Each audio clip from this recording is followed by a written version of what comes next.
Hello friend, स्वागत है आप सभी का हमारे यूट्यूब चैनल नॉलेज पॉइंट में। और आज का हमारा सब्जेक्ट है साइंस या विज्ञान, कक्षा 10 का चैप्टर नंबर 2। चैप्टर का नाम है अम्ल, क्षार एवं लवण। और आज का लेक्चर फर्स्ट है, यानी चैप्टर नंबर 2 का लेक्चर फर्स्ट। आज के इस लेक्चर में हम लोग पढ़ने वाले हैं कि अम्ल होता क्या है, क्षार क्या होता है और लवण, इन तीनों के भौतिक गुण, रासायनिक गुण और इनका उपयोग कहाँ कहाँ होता है, इन सभी के बारे में पढ़ेंगे आज के इस लेक्चर में। तो चलते हैं। पहला टॉपिक है अम्ल एवं क्षार की परिभाषा। और ये किसके अनुसार? आर्हेनियस के अनुसार। आर्हेनियस के अनुसार हम देखेंगे अम्ल क्या होता है। आर्हेनियस के अनुसार अम्ल क्या होता है कि अम्ल वे पदार्थ हैं जो जलीय विलयन में हाइड्रोजन आयन प्रदान करते हैं। जो आर्हेनियस नामक वैज्ञानिक थे, इन्होंने अम्ल के बारे में जो मत दिया था, इन्होंने ये कहा था कि अम्ल वे पदार्थ हैं जो जल के विलयन में, इन्हें विलय के रूप में जब मिलाया जाता है तो ये क्या कहते हैं, हाइड्रोजन आयन प्रदान करते हैं। अगला टॉपिक है हमारा ब्रोंस्टेन-लारी के अनुसार अम्ल के बारे में देखेंगे। क्या है ब्रोंस्टेन-लारी के अनुसार, यानी ये भी वैज्ञानिक थे ब्रोंस्टेन-लारी। इन्होंने मत दिया कि वह अणु या आयन जो प्रोटॉन देने की क्षमता रखता है अम्ल कहलाता है। इन्होंने क्या कहा कि ऐसा अणु या आयन जो प्रोटॉन देने की क्षमता रखता है वो अम्ल कहलाएगा। तो उदाहरण देखते हैं।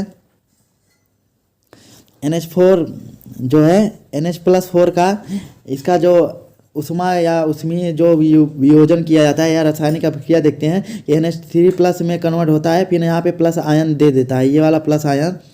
ये इससे ये सिद्ध होता है कि NH4 जो होता है ये एक प्रकार का अम्ल है।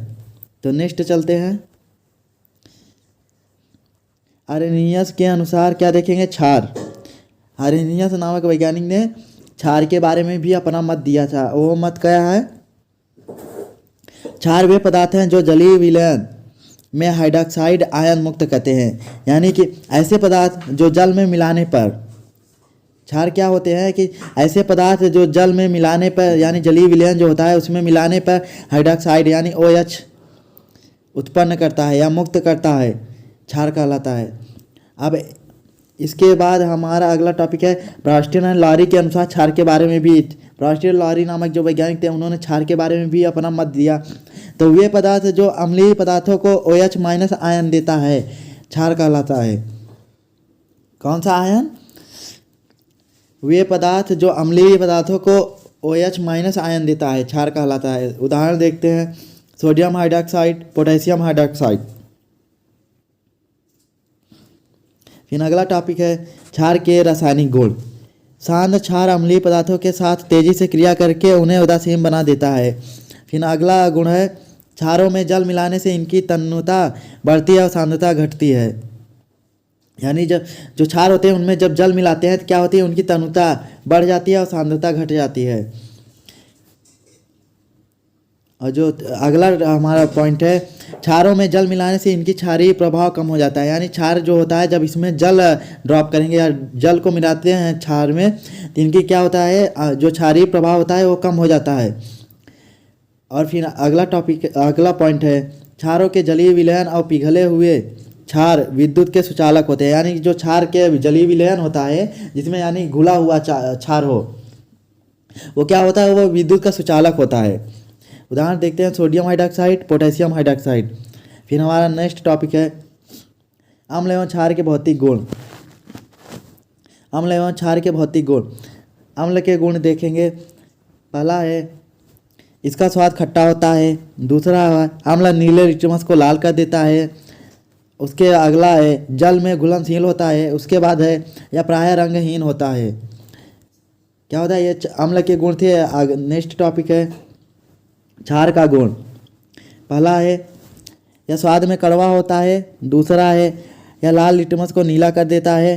फिर अगला है कुछ क्षारक जल में घुलनशील होता है। फिर अगला है यह प्रायः रंगहीन होते हैं, यानी जो क्षार होते हैं रंगहीन होते हैं। फिर अगला टॉपिक है अम्ल के प्रकार। हमारे जो अम्ल होते हैं वो 2 प्रकार के होते हैं। पहला है कार्बनिक अम्ल, दूसरा है अकार्बनिक अम्ल। अब कार्बनिक अम्ल क्या होता है, वे अम्ल जो कार्बनिक यौगिकों में अम्लीय रूप में दिखते हैं, कार्बनिक अम्ल कहलाते हैं। फिर हमारा अगला है अकार्बनिक अम्ल। अकार्बनिक अम्लों को खनिज अम्ल भी बोलते हैं। क्या बोलते हैं? अकार्बनिक अम्ल जो होते हैं उनको खनिज अम्ल भी बोलते हैं। हमारा नेक्स्ट टॉपिक है अम्लों के रासायनिक गुण। अम्लों के रासायनिक गुण, पहला है अम्ल संक्षारक प्रकृति के होते हैं, यानी कि ये अगर कहीं जो लोहा होता है या किसी भी धातु से वो कर देते हैं, उसका संक्षारण कर देते हैं अम्ल। फिर अगला टॉपिक है अम्ल विद्युत चालकता प्रदर्शित करते हैं, यानी कि अम्ल में यदि करंट छुआ देंगे तो वो क्या होता है, उसमें धारा प्रवाहित होती है अम्ल में। फिर अगला टॉपिक है अम्ल धातुओं से क्रिया करके हाइड्रोजन मुक्त करते हैं। फिर अगला पॉइंट है अम्ल क्षारकों के साथ क्रिया करके जल तथा लवण बनाते हैं। अब उदाहरण देखते हैं। यहाँ मैग्नीशियम आयन है प्लस 2 मोल HCl हाइड्रोक्लोरिक अम्ल। यहाँ पे मैग्नीशियम क्लोराइड बना लेता है, फिर H2O गैस निकलती है जो कि धातुओं के साथ क्रिया करके क्या हाइड्रोजन गैस उत्पन्न करती है, तो यही दिखाया गया है। फिर सोडियम हाइड्रोक्साइड है 2HCl, यहाँ सोडियम क्लोराइड बना लेता है, फिर जल दिखाता है। अगला टॉपिक है सूचक। मतलब सूचक वे पदार्थ हैं जो अपने रंग और गंध में परिवर्तन के द्वारा दिए हुए पदार्थ के अम्ल या क्षार होने के बारे में बताते हैं। यानी इसको इस प्रकार कर सकते हैं, सूचक वे पदार्थ होते हैं जो दिए किसी भी, जैसे अपने रंग के कारण, जो अपने रंग या गंध में परिवर्तन के द्वारा दिए हुए पदार्थ के अम्ल या क्षार होने की प्रकृति को बताते हैं।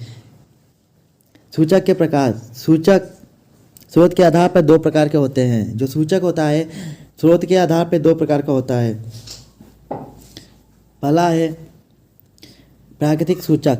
वे सूचक जो प्रकृति से प्राप्त होते हैं प्राकृतिक सूचक कहलाते हैं। उदाहरण लिटमस, हल्दी, पत्ता गोभी, गुड़हल का फूल, प्याज, वनीला आदि।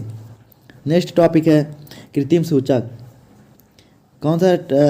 कृत्रिम सूचक वे सूचक जो प्रयोगशाला में मानव द्वारा बनाए जाते हैं, यानी कि ऐसे सूचक जो प्रयोगशाला में मानव द्वारा निर्मित किए जाते हैं या बनाए जाते हैं कृत्रिम सूचक कहलाते हैं। उदाहरण के लिए मिथाइल ऑरेंज फिनोप्थिलीन। कौन सा उदाहरण क्या है? Methyl orange phenolphthalein. फिर नेक्स्ट टॉपिक है सार्वत्रिक सूचक। इन 2 कृत्रिम और प्राकृतिक सूचक के अलावा एक सार्वत्रिक सूचक होता है। वे सूचक जो विभिन्न रसायनों का बना हुआ एक मिश्रण होता है। वे सूचक जो विभिन्न रसायनों का बना हुआ वह मिश्रण होता है जो भिन्न भिन्न pH मान वाले पदार्थों के बारे में रंग परिवर्तन के द्वारा बता देते हैं कि वह क्षार है अथवा अम्ल। यानी कि जो सार्वत्रिक सूचक होता है वे उस प्रकार का सूचक होते हैं जो कि रसायनों का बना होते हैं, कई प्रकार के रसायनों से मिलकर बना होता है, और जो भिन्न भिन्न pH मान वाले पदार्थों के बारे में रंग परिवर्तन के द्वारा, यानी रंग परिवर्तित करके बता देते हैं कि वह क्षार है अथवा अम्ल। अगला टॉपिक है pH मान। pH मान किसी विलयन का pH मान उस विलयन में उपस्थित हाइड्रोजन आयन की सांद्रता का मापक है। इसका मान 0 से लेकर 14 तक होता है। यानी pH किसी भी विलयन का उपस्थित हाइड्रोजन आयन की सांद्रता का मापक होता है। इसका मान 0 से लेकर 14 तक होता है। अम्ल का pH मान 0 से 7 के बीच में होता है। वहीं पर क्षार का pH मान 7 से 14 के बीच में होता है। उदासीन विलयन का मान 7 होता है। तो ये था। इसके बाद यहाँ आपको ये कुछ ये चित्र दिखाया गया है। यहाँ पे देख सकते हैं कि जो हमारा pH मान है दिखाया गया है। बाएं तरफ एसिटिक अम्ल है, यानी कि अम्ल के बारे में दिखाया गया है 0 से लेकर 6 तक, और फिर 8 से लेकर दाहिने तरफ एल्काइन यानी क्षारक का दिखाया गया है, और जो न्यूट्रल पॉइंट है 7 पे ये वाटर का होता है। तो हमारा नेक्स्ट टॉपिक है कुछ पदार्थों का pH मान। क्या है? कुछ पदार्थों का pH मान। यहाँ पे पदार्थ लिखा है और यहाँ पे pH मान है। तो रक्त का क्या होता है?